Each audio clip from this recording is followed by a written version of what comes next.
Hello everyone.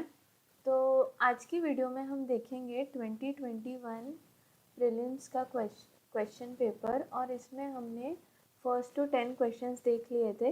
तो आपने अगर वो वीडियो नहीं देखी है तो पहले जाके उसको देख लीजिए and then you can watch this video. और इसमें हम 11 से लेके 20 क्वेश्चन तक करने वाले हैं।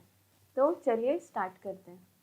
तो फर्स्ट क्वेश्चन क्या है, the money multiplier in an economy increases with which one of the following.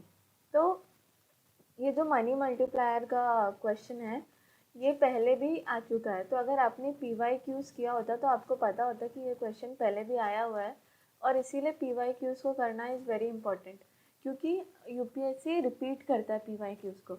और इसीलिए ये सीरीज़ भी अगर आप देखेंगे तो आपको बहुत हेल्प मिलने वाला है अगर आप ये वीडियोस भी देखेंगे तो ये मनी मल्टीप्लायर का कॉन्सेप्ट है जो कि बहुत ही बेसिक सा कॉन्सेप्ट है इकोनॉमिक्स में।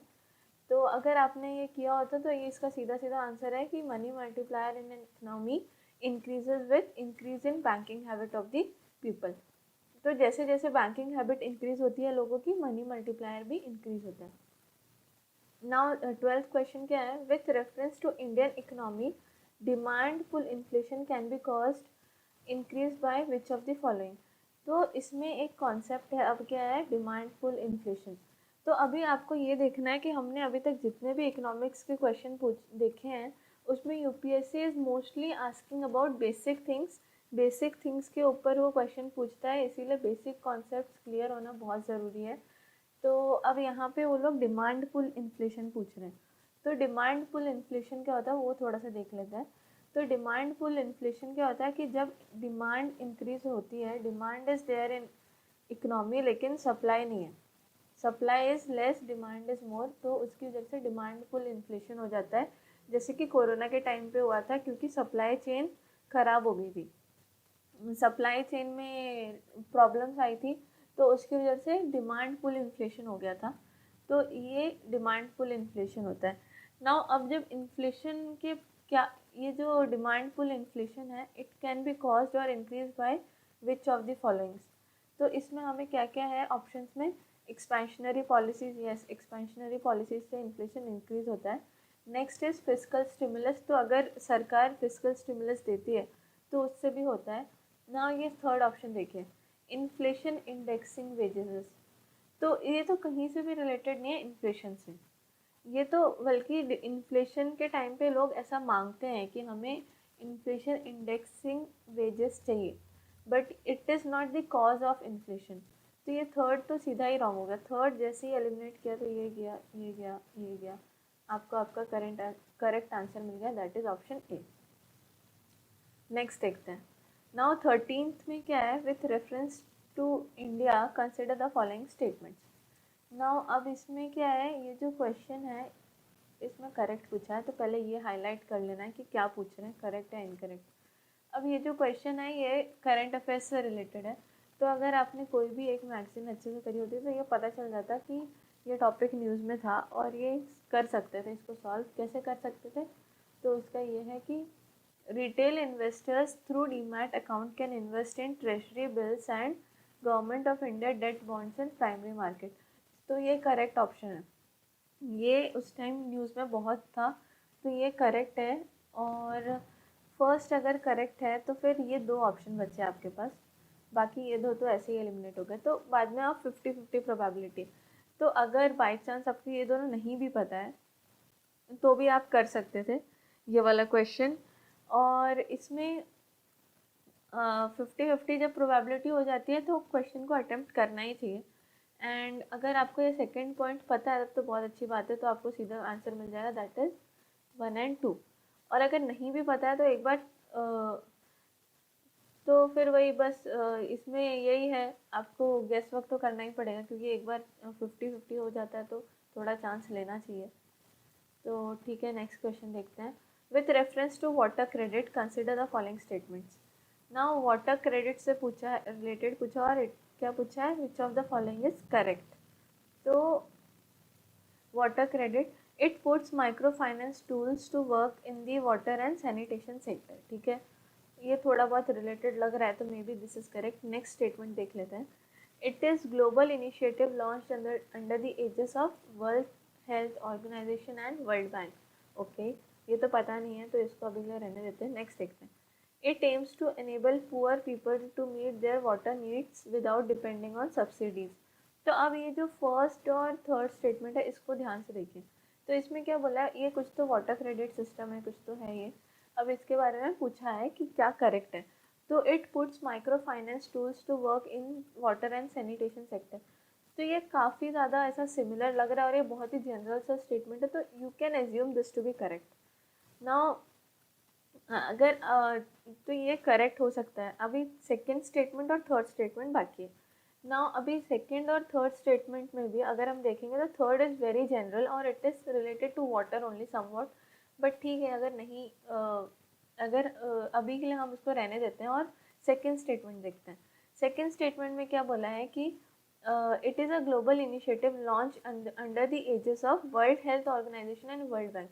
अब यहाँ पे प्रॉब्लम ये हो गया कि दो ऑर्गेनाइजेशंस के नाम दे दिए, एक तो वर्ल्ड हेल्थ ऑर्गेनाइजेशन और एक है वर्ल्ड बैंक।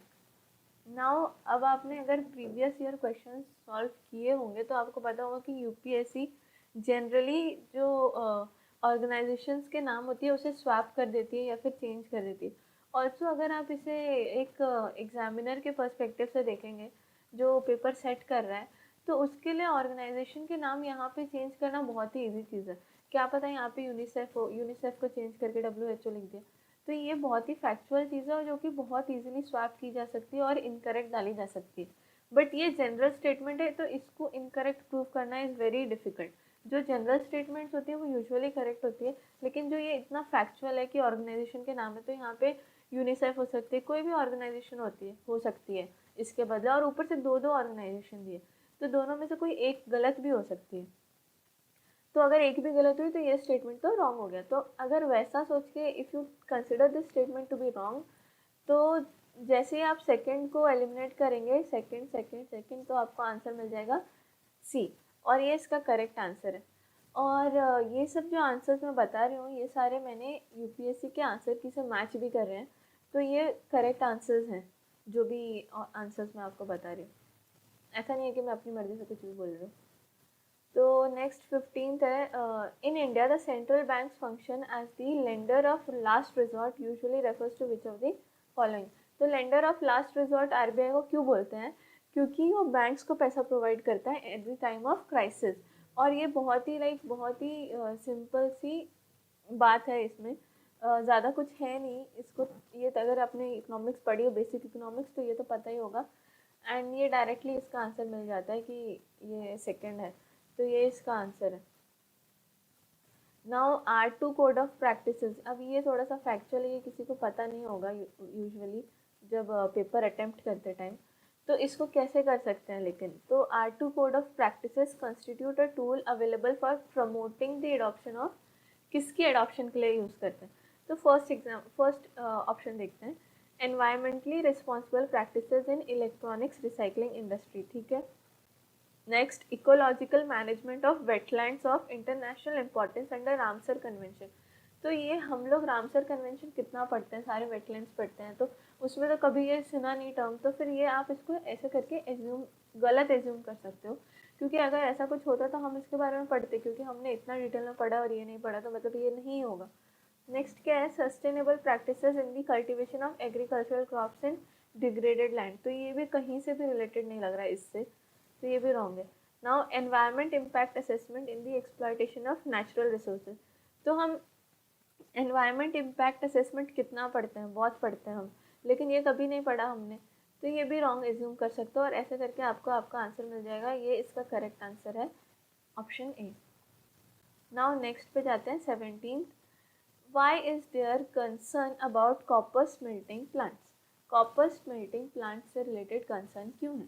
तो they may release lethal quantities of carbon monoxide into the environment, okay, यहाँ, and the copper slag can cause the leaching of some heavy metals into environment. They may release sulfur dioxide as pollutant. तो third point देखो, sulphur dioxide as pollutant and they may, तो ये कितना ही general सा statement है, तो ये तो करेक्ट ही है। Also when we burn any fossil fuel या फिर कोई भी चीज़ को जब हम फॉसिल फ्यूल को बर्न करते हैं तो उसमें से हमें सल्फ़र तो मिलता ही है, सल्फ़र तो निकलती है, सल्फ़र डाइऑक्साइड। तो थर्ड तो करेक्ट ही है, तो एक ऑप्शन एलिमिनेट हो गया। नाउ अब यहाँ पे ये देखते हैं सेकेंड में, the copper slag can cause the leaching of some heavy metals into environment. तो ये भी कितना लाइक बहुत जनरल सा। एक तो यहाँ पे सबसे पहले बोला है सम एंड देन कैन, ऐसा नहीं बोला ना इट कि ऐसा ये नहीं बोला कि एकदम मस्ट, ऐसा नहीं बोला। तो कैन है एंड सम है, तो ये भी करेक्ट है।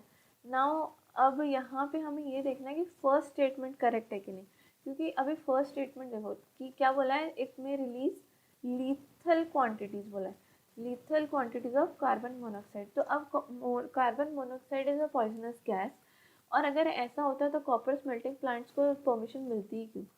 और ऊपर से lethal quantities is like in dangerous quantities, बहुत सारा रिलीज कर सकते हैं इसका मतलब। तो ऐसा तो नहीं होता है, may be they may be releasing, थोड़ा मोड़ा तो रिलीज कर रहे होंगे, बट इतना ऐसा लीथल क्वांटिटीज में रिलीज नहीं करते हैं। तो ये स्टेटमेंट रॉन्ग हो गई इसीलिए। तो फर्स्ट स्टेटमेंट जैसे ही रॉन्ग होती है आपको आंसर मिल जाएगा ऑप्शन बी। नाउ 18th वाला देखते हैं, with reference to furnace oil consider the following statement. Furnace oil के बारे में पूछा है। इट इज़ अ प्रोडक्ट, और क्या पूछा है, which of the following is correct. It is a product of oil refineries, oil है तो हो सकता है, कितना जनरल सा, ये तो करेक्ट है। Some industries use it to generate power, तो यहाँ पे भी देखो कितना जनरल सा, सम इंडस्ट्रीज, कोई ना कोई इंडस्ट्री तो होगी जो इसको यूज़ कर रही होगी टू जनरेट पावर, तो ये भी करेक्ट है। It it's use causes sulphur emission into environment. तो अभी अभी मैंने आपको बोला था कि जब भी कोई भी फॉसिल फ्यूल या फिर ऑयल या फिर ऐसा कुछ बर्न करते हैं तो हमेशा सल्फर एमिशन होता ही है, तो ये भी करेक्ट है। तो ऐसे करके तीनों ही ऑप्शंस करेक्ट है और इसका आंसर है डी।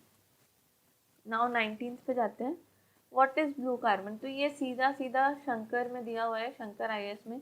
अगर किसी ने शंकर आईएएस अच्छे से करी होगी तो उसको पता चल जाएगा, blue carbon is carbon captured by oceans and coastal ecosystem.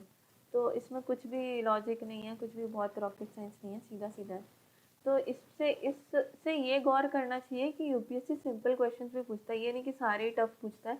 इसीलिए static should not be compromise, static को अच्छे से करके जाना चाहिए ताकि ऐसे क्वेश्चन टक टक हो जाए जल्दी जल्दी और बाकी क्वेश्चन में सोचने का टाइम मिले। नाउ 20 देखते हैं, in the nature which of the following is are most likely to found surviving on surface without soil. Surface पे विदाउट सॉइल कौन से हमें मिल सकते हैं? तो अभी सब इसमें से ऑप्शन है फर्न, लाइकन, मॉस और मशरूम। अब ये जो फर्न है, ये आपने देखा होगा वो जो ग्रीन वाले होते हैं, उसका शेप ऐसे करके कुछ कुछ रहता है, ऐसे ऐसा। तो ये विदाउट सॉइल तो नहीं होते, ये सॉइल पे ही होते हैं, तो ये ऑप्शन तो ऐसे ही रॉन्ग हो गया। तो वन जैसे ही रॉन्ग हुआ तो दो ऑप्शन बच गए आपके पास। तो दो ऑप्शन में से मॉस, आपको पता होगा कि मॉस मिलता है। मॉस क्या होती है, वो जो काई लग जाती है ना दीवारों पे ग्रीन ग्रीन, वो होता है मॉस। तो मॉस तो करेक्ट है, तो 3 तो करेक्ट है, तो फिर आपको आंसर मिल गया ये ऑप्शन सी। तो आज की वीडियो में इतना ही, देखते हैं 20 क्वेश्चंस तक। तो इसके नेक्स्ट वीडियो में हम 20 to 30 देखेंगे। And I hope you enjoyed this video. Thank you for watching it.